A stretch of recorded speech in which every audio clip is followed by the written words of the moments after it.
is Jennifer Gremer from UC Davis.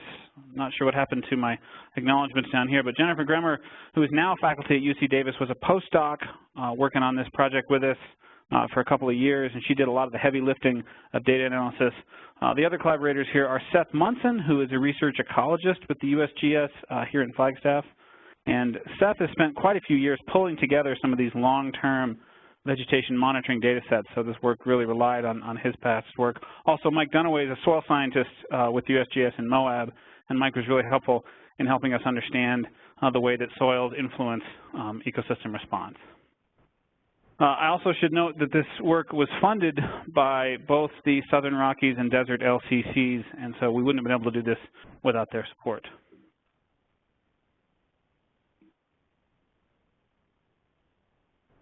So today I'm going to really cover 4 general topics. First, I'll talk a little bit about climate change in drylands and why our group here really tries to take an ecohydrological approach to understanding those impacts and sort of how we do that. Then I'll talk a little bit about the grasslands that we're focusing on here, which include sites in the Sonoran Desert, the Chihuahuan Desert, and the Colorado Plateau. I'll introduce some of the specific questions and the analysis strategy that we looked at to try to understand these patterns, and then I'll also talk about the results and implications of this work for overall vulnerability. So climate change is an important and growing topic for resource management, and that's especially true in the arid areas and semi-arid areas of the southwestern United States.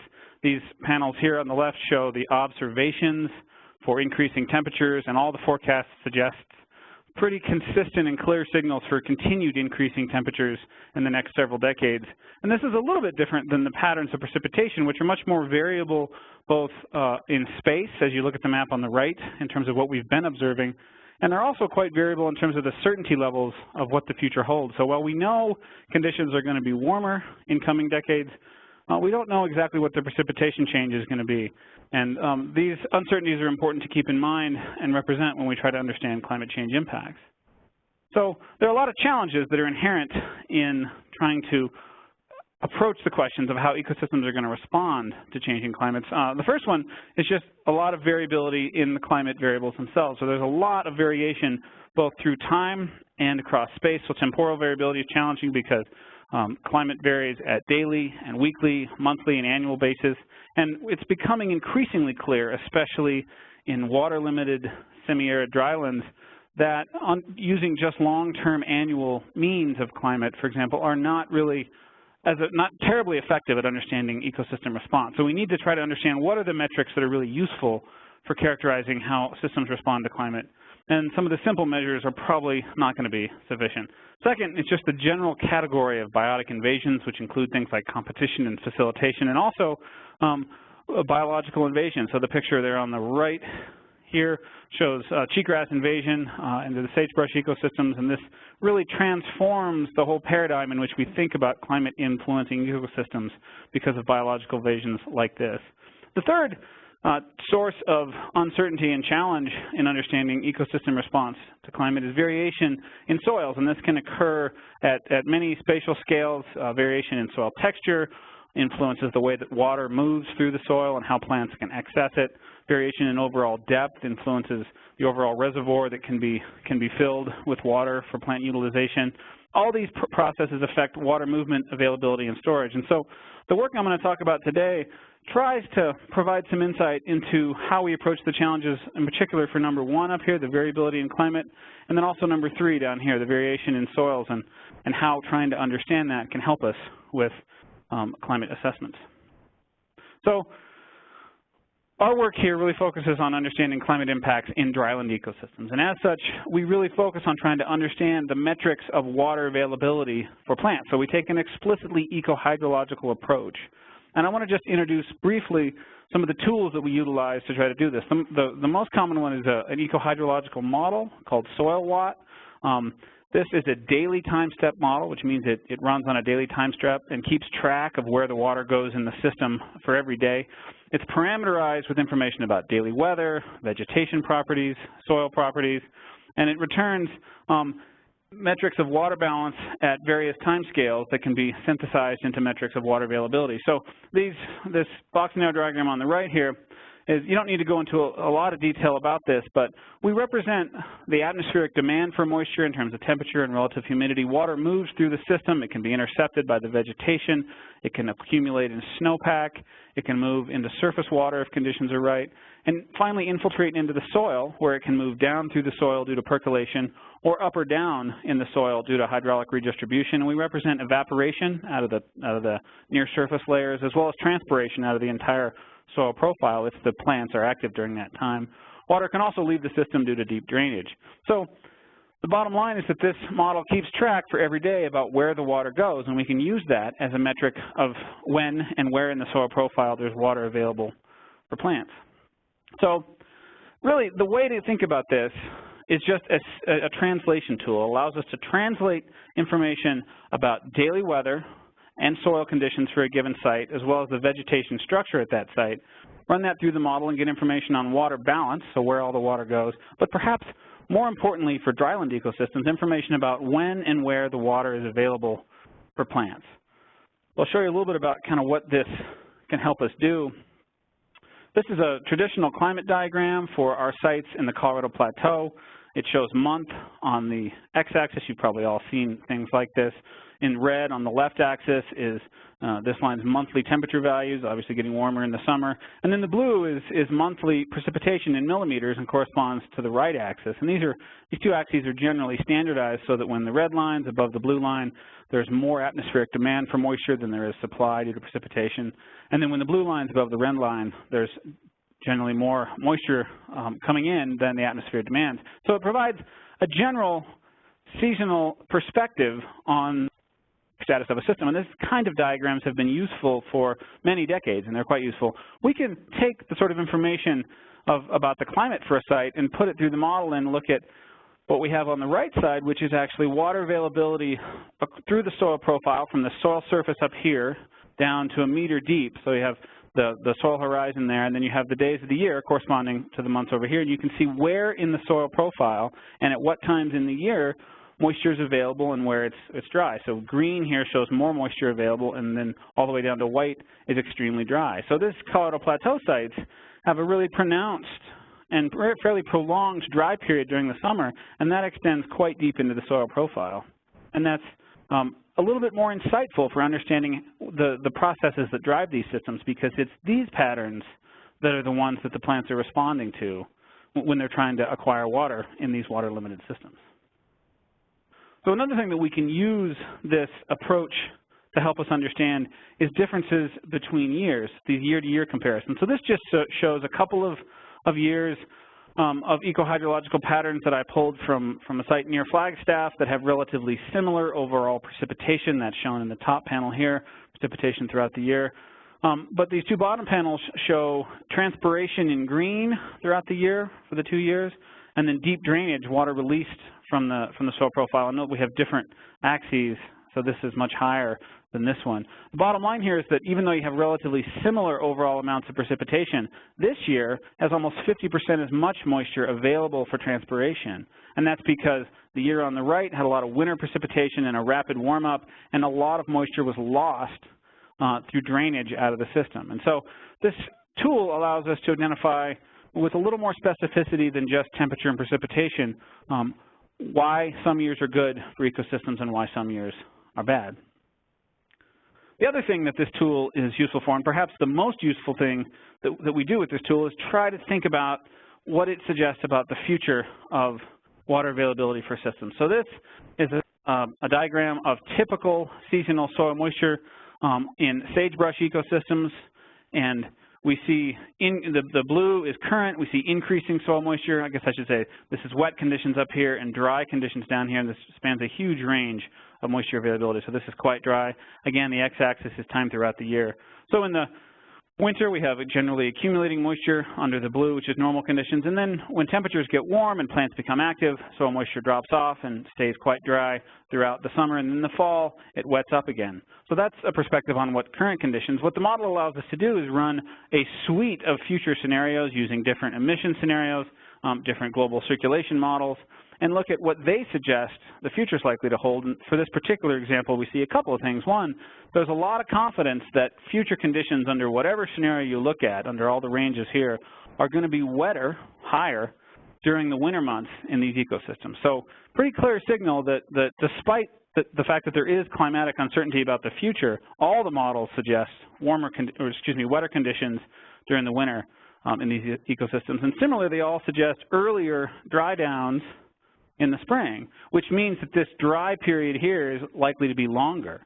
So we're able to some extent cut through the uncertainty with respect to climate change and identify in what cases do we have some certainty about the way that conditions are going to be different that matter to plants. And then we can kind of structure more targeted investigations about what those might mean for ecosystems. Okay, that provides hopefully some perspective on the kind of tools we use and how we try to understand ecosystem response to climate change in drylands. I'll talk a little bit now about the sites that we examined in this study. We looked at 3 southwestern deserts, the Sonoran Desert in the lower left here in the kind of greenish or yellowish color.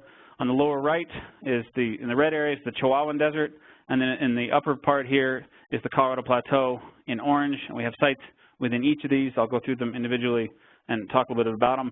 In the Sonoran Desert, we used information from the Santa Rita experimental range. So there was data collected between 1953 and 2009, collected between intervals between 1 to 4 years. So this is a worthwhile point to make. We don't have data for all sites for every single year. A lot of times we have, in most cases, we have more than 1 year. So in those cases, we just use mean conditions between them to characterize what the climate was like. The systems here are focused on C4 grass species. They do have plots with other species, but we focus just on the grasslands here. So at Santa Rita, we've got Lehman's lovegrass, Arizona cottontop, and bush muley as the primary species. In the Chihuahuan Desert, we utilized data from the Jornada Basin LTER. It was collected between 1989 and 2009. Again, we focused only on the grassland sites. There are other sites there, but we didn't analyze them here. The dominant plants here are black grama, bush muley, and mesa dropseed. And then in the Colorado Plateau, we used information from arches, canyonlands, and natural bridges. Data is from the same period as Jornada, 1989 to 2009. These plots were not categorized into different dominant plant functional groups, so we identified the plots that were dominated by C3 versus C4 versus shrubs by ordination, and here I'm going to present results about both C3 grasses and C4 grasses. So the C3 species are needle and thread and Indian rice grass, and the C4 species are James Galleta and alkali sacchaton. All right, so the first thing to note about these sites is they do differ in climate and soil water dynamics. These are the same traditional climate diagrams I showed you earlier for Santa Rita, Jornada, and Colorado Plateau. We can also look at what those patterns and our results suggest about the soil moisture dynamics, and I'll walk you through some of the important differences between these sites. First, at Santa Rita, there are sort of 2 periods in the year that are wet periods. There's this monsoon-driven period in late summer, you can see here, and that corresponds to a wet up in the soil profile throughout the soil profile down here. And there's also the winter rains that occur in the Sonoran Desert, and that corresponds to a longer wintertime wet period that again occurs generally throughout the soil profile. By contrast, there are two dry periods. The most pronounced one is this late spring, early summer period where it gets quite dry, fairly deep into the soil profile. And then there's also a dry period in the early fall at the Santa Rita as well. So it's a little bit different. I guess I should have said Santa Rita is our hottest site. You notice the red line is generally higher here than either of the other 2 sites. In the Jornada, you still see a clear signal from the monsoon, but it's not as dramatic as Santa Rita, and the summertime temperatures are quite hot, and so there's actually relatively little extra moisture that occurs during that time, and that's really reflected down here by there's not a reliable wet period in the late summer in Jornada like there is at Santa Rita. Really, the wet period is driven by this precipitation that occurs when the temperatures are cool, and so you have some moisture available in the soil profile over the winter in Jornada. And you do have generally throughout the growing season, a pretty prolonged dry period that's really driven by this large dry period in the late winter, spring, and early summer. And so at Jornada, you have surface soils that are never reliably wet throughout the growing season. So there's kind of a difference there as opposed to Santa Rita that has this wet period. In the Colorado Plateau, the precipitation doesn't show a reliable monsoon signal. It's much more consistent throughout the year. There's a little bit of an increase here in late summer that's due to the monsoon, but not very reliable. And so your moisture availability patterns are really driven by temperature, which is quite a bit lower in the winter at the Colorado Plateau sites than either of the other two. So you tend to accumulate moisture in the winter. I show that down here. I drew these blue ovals very big because I realized that on the screen what you're looking at, it's hard to tell the difference between this green, for example, that's more moisture available, and one down here, which is actually quite scarce moisture for plants. If you look at the publication that I'll tell you about later that is where all this work is presented, it's much more clear in the publication that these periods are much wetter than either of the wet periods at the other two sites. So at the Colorado Plateau, you do have fairly reliably and pretty substantially wet soils during the winter, and you have a pretty reliable recharge of soil moisture. By contrast, you have a very consistent dry period during the summer when temperatures get quite high, just about as high as at the other two sites, but moisture is relatively limited. So you have this long growing season dry period in which dry conditions really permeate deep into the soil profile. Okay, so that gives you some information about the sites. I guess before I go on, I should mention there are some gradients in soil depth and texture that are obviously much more variable because that's a lot of variation by site. But in general, the Sonoran Desert tends to have the coarsest soils and the deepest soils, and the Colorado Plateau tends to have the finest textured soils and the most shallow soils. All right, let's get into the questions that we really wanted to try to utilize this data to answer. First, what aspects of climate and soil water explain past grassland dynamics? And really by grassland dynamics, we're going to talk about changes in cover of grasses through time. Second, does incorporating soil water dynamics enhance our ability to understand cover responses? And this is a little bit of a practical question for our research here, and it gets at, does all this work that we go through to do the ecohydrological modeling, does it really contribute to our understanding? Because if not, we could back away from those efforts and take a simpler approach based just on climate. And third, and perhaps most importantly, what do the forecasts for future climate and soil moisture, what do those imply about the grassland vulnerability to climate change? So once we've identified the metrics that are important, that seems to be related to variation in cover, what does the future hold for those metrics? So I'll tell you I don't want to go into a lot about the different types of data. I don't have time for that. As I mentioned before, use long-term data from all three of these sites. For each of the data sources, we synthesized information about overall grassland cover. So we're talking about changes in cover from one time period to the next. I did want to put this up here as a reminder to recognize the folks that have been collecting this data for decades at all of the sites. And without these long-term commitments to this monitoring data, the kind of research that we're doing just wouldn't be possible. So I recognize in a time of shrinking budgets that it's easy to think that these long-term investments may not be worthwhile, but they really facilitate scientific questions that we couldn't do otherwise. Okay, so our overall approach here is to examine and try to understand that if factors, climate and soil factors that are associated with past changes in grassland cover. So we use climate data from the Maurer database, and we synthesize that into bioclimatic variables. I'll talk more about what those mean in a minute. We used, as I mentioned before, the SOILWAT model that I talked about. It's daily time step. It really helps us translate climate and soils into patterns of water availability to plants. And we did look at long-term vegetation monitoring data, and we're just focused here again on the grassland types. We're not looking at any of the shrubs for this study. So we incorporated climate change. We wanted to explicitly consider it, so we used information from the CMIP-5, the coupled model intercomparison. It's the latest set of climate forecasts that are available. We looked at two representative concentration pathways, RCP 4.5, which is shown here in this blue color. That's a reduced emission scenario compared to what we're on now. We also used RCP 8.5, which is the red one here.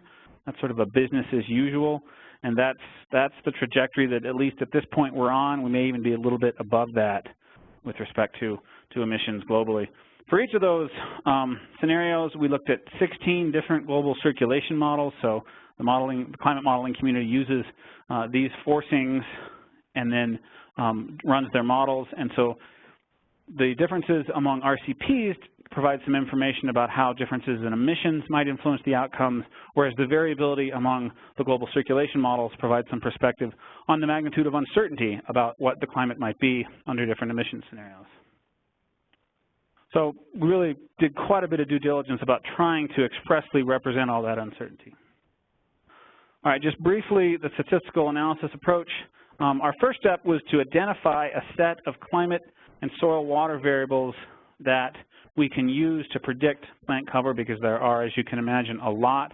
We ended up settling on 5 climate variables and 7 soil water variables, which we used in different combinations for the different sites. I'm going to go into detail about this, but these are just descriptions of the 3 sites, the different climatic variables we used, and throughout the talk I'll use blue when I'm talking about climate variables and red when I'm talking about soil water variables. You don't need to read through this.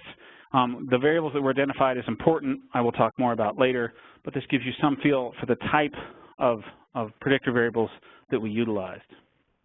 And again, I should make the point that we used the means in these conditions across the sampling intervals. So if we had a 5-year period between measurements, we'd use the mean, for example, of temperature seasonality. And I'll talk about what that means in a minute. All right. Again, our response variable here was changes in grassland cover. We lumped all the perennial grasses together as one whole functional group.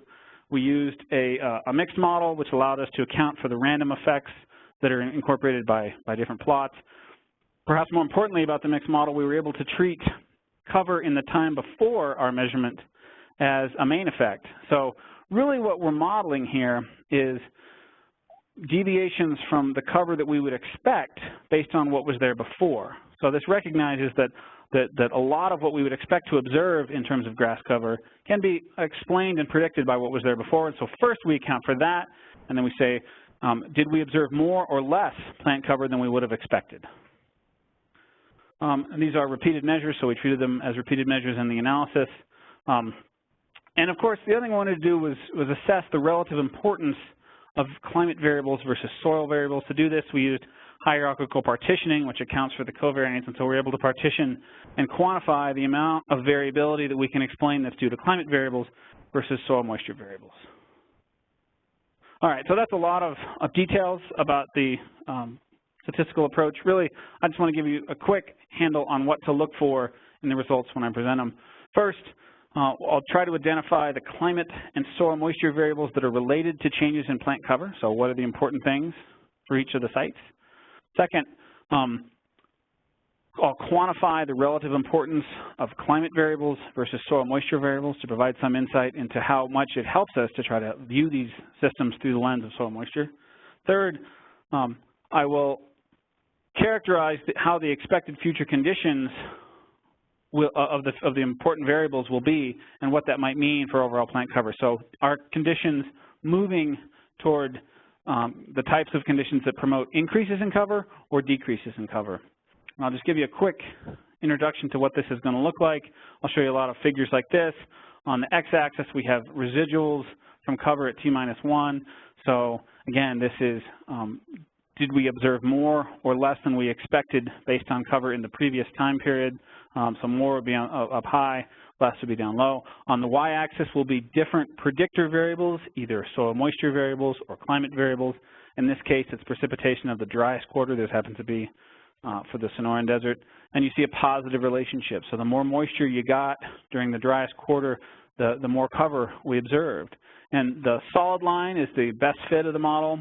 The dotted lines are a 95% confidence interval, so that allows you to look at how steep this relationship is in terms of how influential over cover it is, and also how uncertain it is in terms of how big the spread is between those dotted lines. We did shade the increasing direction with green, so when you move toward the green direction for any of these variables, it increases, and you move toward the brown, it decreases in cover. This all provides a framework for understanding what the data suggest about how grassland cover responds to driving variables. And so that's kind of the historical perspective. We also wanted to put this in the context of climate change. And to do that, what I'm showing here are the distribution of annual values for the driving variable, whatever it is, under current conditions in gray versus a suite of future conditions in the different colors. And so each of these distributions shows the mean value in this black dot, the interquartile range, so from the 25th percent to the 75th percent in the darker, and then the full range of years across here. So you can get a feel for what current conditions hold, what current conditions generate for this variable, and how that compares to the future. I show in red numbers the proportion of years that support decreases versus the proportion that support increases in black over here. And so the three blue bars are from the RCP 4.5, again, moderate emissions, and they're ranked in terms of the lowest one for this variable, the median one for this variable, and the highest one for this variable. So looking at those three blue bars provides you with the full range of sort of what the climatic uncertainty is for RCP 4.5 for this particular driving variable. Likewise for RCP 8.5, the lowest, the median, and the highest of the 16 climate models that we looked at. So really what you want to look for here is do the distributions of these colored bars reliably deviate from the distribution in the gray bar, which would suggest that there's a clear signal that climate change is likely to be different for one of these variables that is important for grass cover. So that's a lot to soak up. I'll introduce it again when we get through it. Let's get into the results and implications now. So start with the Chihuahuan Desert, which is a good place to start because it's the most clear and consistent signal. Again, this is the Jornada Basin, data from 1989 to 2009, C4 grasses. I just remind you of the climate conditions and the soil moisture conditions that are typical for that site. The tables I'm showing here are a list of the most important driving variables that influenced grassland cover. So the top one here is temperature seasonality, which is the magnitude of variation within the monthly temperatures. So when you have a year that had a really hot summer and cold winter, that would have higher temperature seasonality, and that was negatively related to grass cover. And this may be, if you look back at the climate diagram, because if you have a year that has especially high temperatures during the summer, that's when a lot of your moisture comes, and if you happen to have a hot summer, that's going to really increase evaporative demand. You're probably going to lose a lot of your moisture due to evaporation and have less for plants to utilize. Also, proportion of transpiration from the lower layers is positively related. So at the Jornada, when they were able to get water deep into the soil profile and increase the amount of transpiration occurring in those deep layers, that was also positively associated with grass cover. I won't go through all these, but I do want to show some metrics about the overall proportion of variation that we can attribute to climate versus soil water. So a little more than half of the variability here is responding to the climate variables, and a little less than half, 44%, appears to be responding to the soil moisture variables. So now we're going to take a look at these top two variables and see what climate change suggests for them. So we have temperature seasonality on the left, transpiration from deep soils on the right. Again, these panels show residuals from the previous cover, so increasing cover versus decreasing cover, and the relationship. So you see decreasing cover with temperature seasonality, so the more variable your seasonal temperature was, the less grass cover you have. And then if you compare the current distribution of that with the future, all of the climate forecasts suggest that we're likely to experience increasing temperature seasonality in the future, and some of them are quite dramatic. And so that really suggests that the climate signal is pretty consistent with respect to moving in the direction of having conditions that are adverse for grass cover with respect to temperature seasonality. We look at transpiration from deep soils. Again, the cover pattern here, we see a positive relationship, but if you compare the current distribution of this variable to the future, you see pretty clear shifts in this direction to the left, so toward conditions that are associated with declining grass cover. So at Jornada, both of the most important variables appear to be ones that are going to be trending in negative directions for grasses. So underscores some of the challenges for sustaining grass communities in the Chihuahuan Desert. Okay, Now let's move on to the Sonoran Desert. Again, the Santa Rita experimental range. Data from a longer period, 1953 to 2009, looking at C4 grasses. I'll just remind you of the climate conditions and the soil moisture conditions. So the most important variable here was precipitation of the driest quarter, which, if you look back at the climate diagram, that's precipitation during this dry period here. So this really indicates that at the Sonoran Desert, when that mid-season drought was not as bad as normal, when it was more moderated, the grasses really responded positively and produced more cover. Temperature seasonality is also influential, just like we saw at the Jornada, again with a negative relationship. So grasses have less cover when there's a lot of variability in temperature.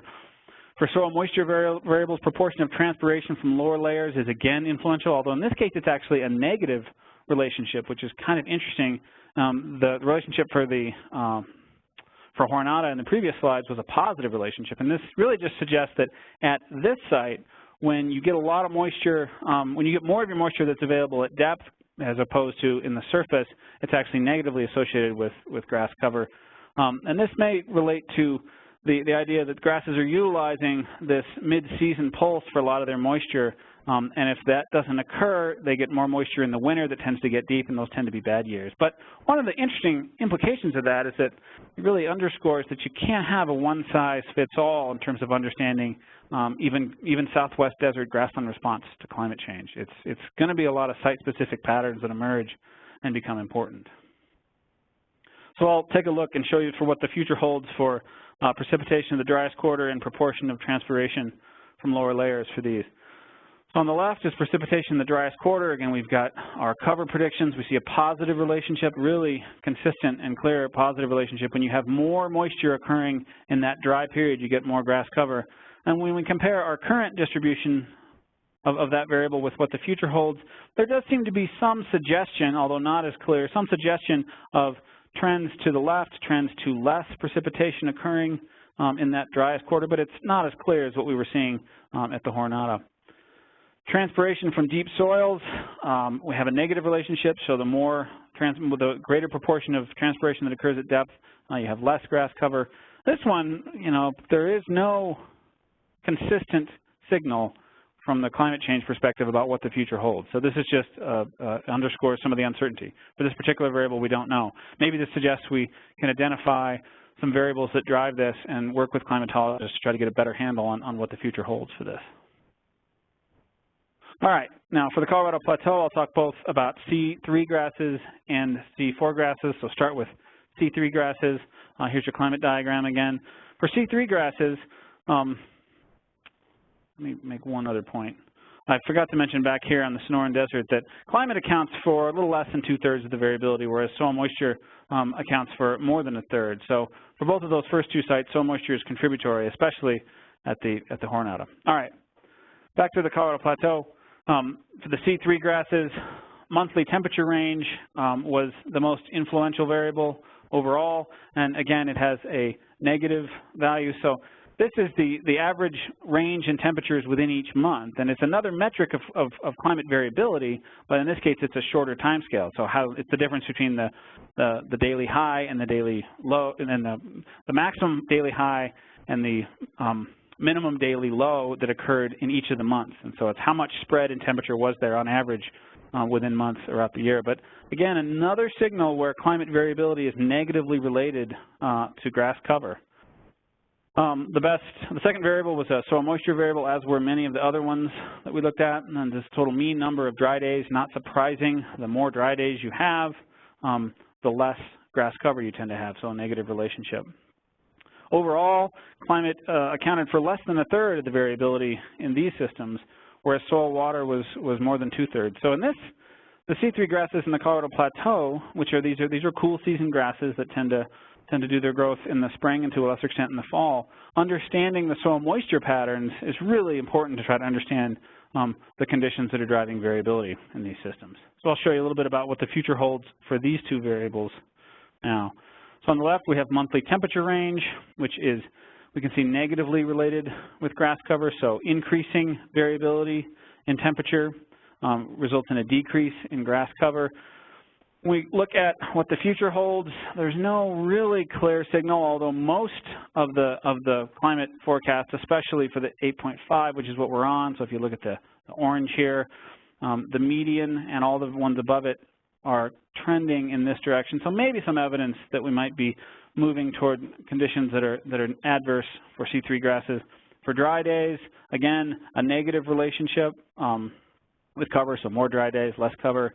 And again, a not terribly clear signal, but if you focus just on the orange, some of these scenarios that we're moving to in the orange are quite a bit worse and may suggest some potential for decline. So there's some evidence for vulnerability here, but probably not as great as the Jornada. All right. The last group we're going to look at is the Colorado Plateau C4 grasses. The variables that were important here were precipitation seasonality. So this is similar to the temperature seasonality variable I identified earlier. This is variation in precipitation by month throughout the year. So when you have more variation, you tend to have less grass growth. So interestingly, yet another metric that relates to the magnitude of climate variability and shows that that has a negative influence, or at least a negative relationship with variation in grass cover. The next variables were all, well, the next two were both climatic, as shown by blue, and that's really reflected by the overall totals for climate versus soil moisture. I mean, I think it's interesting that climate accounts for 94%, almost all of the variability in grass cover in the C4 grasses in the Colorado Plateau can be attributed to climate. Soil moisture doesn't really add very much. But C3 grasses in that same system are very dependent on soil moisture. So some interesting results there, I think, about the benefits of using this ecohydrological approach. So I'll show you how a couple of these important variables are expected to trend in the future. Starting with precipitation seasonality. So again, here's our negative relationship.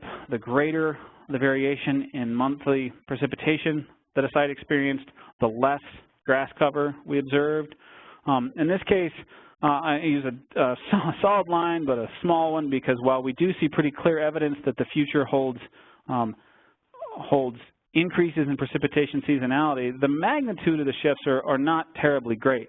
And so this is definitely trending in a negative direction, but the magnitude is not as great as it could be in some other variables. All right, mean annual precipitation, we see a positive relationship here, although quite a bit of spread around this relationship.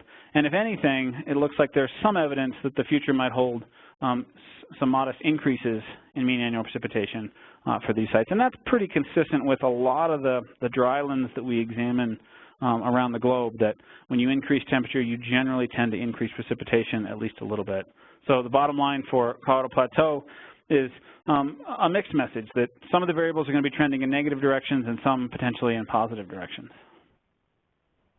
Okay, that was a lot of information. I want to just return to the motivating questions and wrap things up here.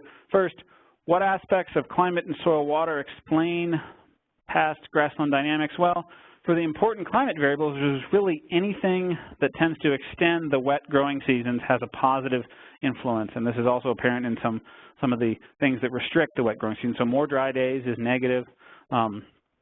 Moisture that occurred during the driest quarter, for example, is one that fits this category. But perhaps more surprising to me, at least, and more interesting, I think, is that variability in either temperature or precipitation at some temporal scale was identified as one of the top couple of variables for all four of these plant communities we looked at. So in all cases, having weather conditions that are more variable within a year has negative impacts, or at least is negatively related to grass cover. That surprised me a little bit, and I think it's worth considering and examining more in light of the fact that a lot of the climatology forecasts suggest increases in variability in the climate in the future. All right, for soil water variables, some of the important ones related to the availability of soil moisture. So obviously the number of days with dry soil is negatively related. The number of days with wet soil is positively related to cover, not surprising. But also there's some interesting implications about the timing of soil water availability. And a lot of those variables I didn't have time to go through related to if there was moisture available in the spring versus the fall. Those had a lot of relationship, positive or negative. Also, the location of water available, and this was illustrated by the differences in the influence of transpiration that occurs from deep soil. So in the Jornada, when you get a lot of moisture at depth, that's associated with positive growth. And in the Sonoran Desert, when you tend to have a greater proportion at depth, it's actually negatively related. So, and that underscores the challenges in trying to apply a general conceptual model to sites that may be quite different in their response to climate. All right, the second question, does incorporating soil water dynamics enhance our ability to explain these responses? I think yes is a fair answer, but the enhancement varies. There are a lot of differences among sites. 3 of the 4 sites had impacts of soil moisture between 30 to 70%. So in those sites, certainly it's really helpful to try to represent soil moisture dynamics. But the C4 grasses in the Colorado Plateau, it doesn't seem to add much to our information. There's also some differences, as I noted, among functional types. So it's very important for C3 grasses, but not for C4, at least, in the Colorado Plateau. And then lastly, what do forecasts of climate and soil moisture imply about grassland vulnerability to climate change? For the Chihuahuan Desert, there's a lot of reasons to be concerned because of the trends of the important variables are moving in directions that are really challenging for grasses. In the Colorado Plateau, it's not quite as clear. Probably more reason for concern for the C3 grasses and the C4, which have mixed responses. In the Sonoran Desert, it's not that there's no vulnerability there, but it's that the variables that those grasses are vulnerable to have an uncertain future with respect to climate change. So differential patterns and differential insights in different sites. All right, I had to go through this fairly quickly, but there's a lot more information in the paper shown here that appeared late last year, and we're working on a fact sheet that we hope to have out in the next month or 2 at the latest that's going to, I hope, boil this down to some really approachable insights for resource managers in these 3 deserts. So if you can't get this paper some other way, feel free to email me and I'll send you a copy. I'm happy to do that. All right, I think I said most of this. Just some of the big picture implications. Variability is important, and I think we're really just now starting to get a handle on the magnitude of the influence of climate variability, and perhaps more importantly, what are the appropriate metrics of variability that we want to use. Soil water dynamics can help us. Certainly in some sites, they'd be quite influential. And the vulnerability to climate change varies among deserts, with the Chihuahuan and the C3 grasses in the Colorado Plateau probably having higher vulnerability than the Sonoran and the C4 grasses on the Colorado Plateau. I just want to end with a couple slides about sort of the next steps that we're hoping to move toward. One of them is we want to try to examine other plant functional groups. This slide shows on the left here some species distribution modeling results based on ecohydrological projections. The red are areas of decline this happens to be for big sagebrush.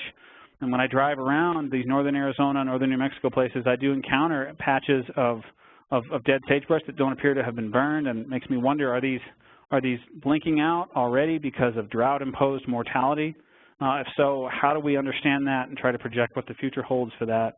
I think there's a lot of opportunities, especially for broadly distributed species like sagebrush, where we can try to understand the dynamics at the southern part of the range may be very different than in the center part of the range. And if these components and these species are important to our ecosystems down here, we need to be thinking about what the future holds for them.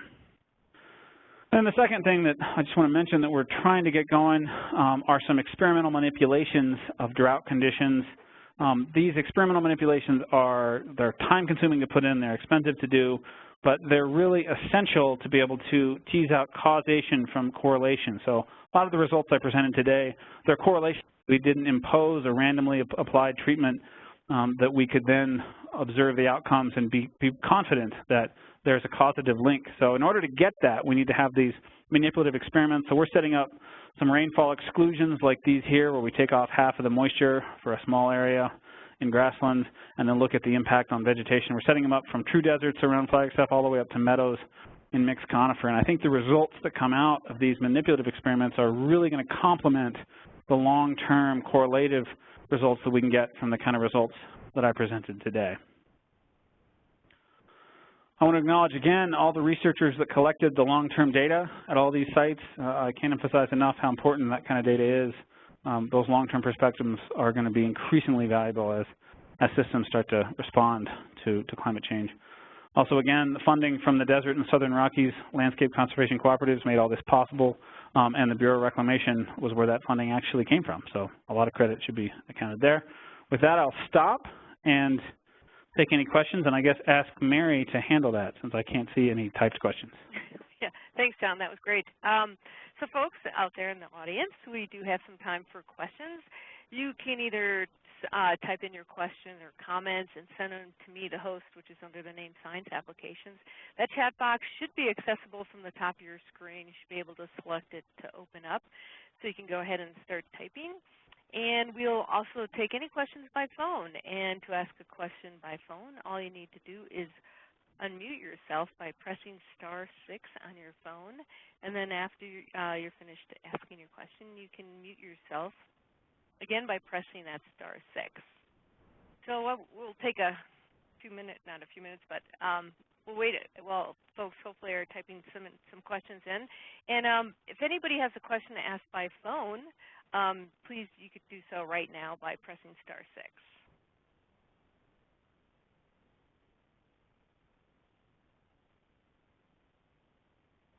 Okay, nobody wants to ask a question by phone, but we do have a typed-in question for you from Kathy. Why was SOILWAT LTER data not part of this presentation? That's a good question. The data that we utilized were the ones that we had access to at the time, and that came from a lot of the data sets that Seth Munson had pulled together. So I certainly wouldn't have any opposition to including SOILWAT. Just didn't have it when we started doing this study. Thanks, John. Okay, we'll just wait a second or two while people are formulating questions. And okay, got another one. In the chat from Beth. Oh, if there are no other questions, she'd like to know if you can review the slides on the results of the Jornada LTER again. Let's hold off on that for a second because we do have a couple questions that popped in, so keep that in mind, John. So we do have a question from Mara. If a resource objective is to maintain desert grasses in the Chihuahuan Desert, what role could prescribed fire play? Wow. Well, prescribed fire, I would think, could certainly play some role in moderating the kind of biotic interactions that I mentioned at the beginning of the talk, and helping deal with competition with shrubs. I'm not sure that these results have a lot to say about the way that systems respond to disturbances like fire. Our dynamics didn't explicitly include fire, but I would think that fire could have a potentially useful role if applied correctly, although I'm certainly not a fire expert for these systems, so I'll have to punt there a little bit, I guess. Okay. And then just Kathy provided a note that the data, I guess, relating to SOILWAT, thank you, yeah. are available. Oh, great. Yeah. Okay, a couple more questions. First one is from Russell. What would your recommendations be for a grassland manager in the Chihuahuan Desert interested in maintaining grass cover since we can't control temperature or precip? Well, I mean, the biggest thing that I would suggest is think a little bit about the microsite that you're working with. Are you on a site that has what are the texture and depth information about the soils? If you've got reasonably productive soils, then I think that my instinct would be to try to buffer the site against competition from other functional groups, in particular invasive annuals. I know that's a little bit tricky.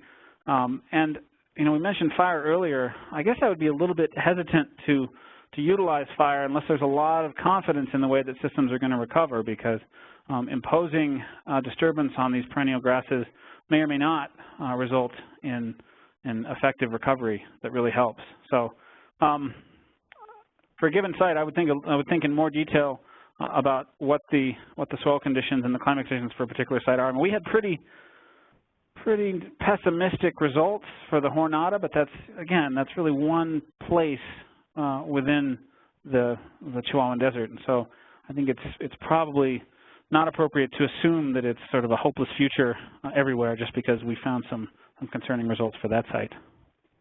Hopefully that helps. Yeah, and Russell just had a follow-up question. What about grazing? Yeah.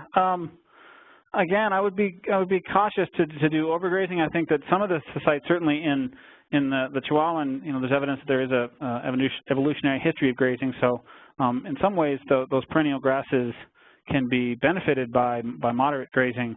But I would be cautious about going too far, again, because one thing we were not able to assess in this data was the ability of systems to recover following severe disturbances or severe grazing. And so I really can't say if the kind of conditions that support that are going to get more or less challenging in the future. And so I would be cautious to impose any dramatic treatments unless there's some evidence to suggest that the recovery patterns are going to be robust. Thanks, John. Next question is from Holly. Although Sonoran grasslands seem to have a relative lower vulnerability, does the climate change trends favor woody species, for example, mesquite encroachment, that could lead to grassland conversion? Yeah, it's a good question, and that's one of the things I sort of alluded to at the end, is that we just haven't had a chance to look at the shrub dynamics. We started out this project hoping to look at shrubs as well as grasses, and the signals in variation in shrub cover are harder to relate to climate variables, perhaps because they're less dynamic through time. They just don't change as rapidly. So I guess I hesitate to concur that there's lower vulnerability necessarily in the Sonoran. The variables that we looked at that were most influential are uncertain in the future. So I would characterize the Sonoran as a situation of higher uncertainty rather than lower vulnerability per se.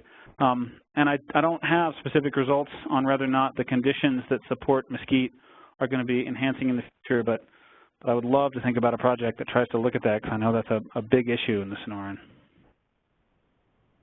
All right, the next question is from Jesse. Many of the soil moisture variables seem to be climate variables that are related to precipitation timing. Why do you identify those as soil moisture variables? Well, so all the variables that we showed in red were variables that require the ecohydrological model to estimate. So, for example, when we talk about wet days, that's wet days, and that's days when the soil water potential is above some threshold. It's not days of precipitation. So maybe that wasn't clear, but all the variables that I call soil water variables or ecohydrological variables are just those that we get from the model. And then there's another set of variables, which I showed in blue throughout the talk, that are things like precipitation of the driest quarter that can be calculated and estimated from climate data alone. I hope that makes that clear. I should have been more clear in the talk, perhaps. Thanks, John. I just want to take a second to see if anybody has a question they'd like to ask by phone. If you'd like to ask John a question by phone, just unmute yourself by pressing *6. Also, it would take a few seconds to see if there are any more questions being typed in.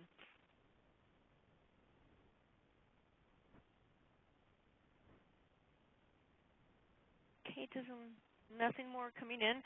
Regarding Beth's comment about reviewing the slides of Jornada LTER, perhaps something she could, I don't know how long that would take, or if you just want to get in touch with her over the phone and discuss that with her. That would be fine if that's, I know, okay. I think we're probably running out of time. I don't know what time it is now. Yeah, we just have a couple minutes left.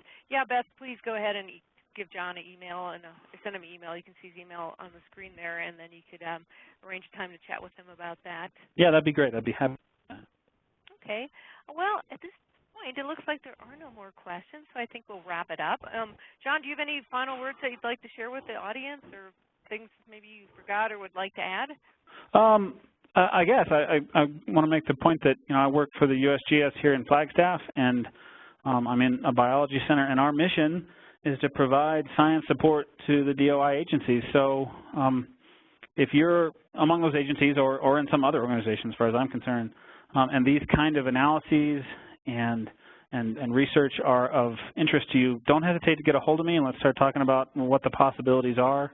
I'm very open to that, and I welcome those kind of collaborations and find them very fruitful. So don't hesitate to reach out to me. Great. Thanks, John, and thanks for taking the time to present today. I'd also like to thank our audience for attending today's webinar. And final note, for all of you folks that came in late, we'll be sending a webinar recording with a link to this webinar recording next week sometime. So I'd like to say goodbye to everybody and enjoy your day. Bye, John. Bye, thanks.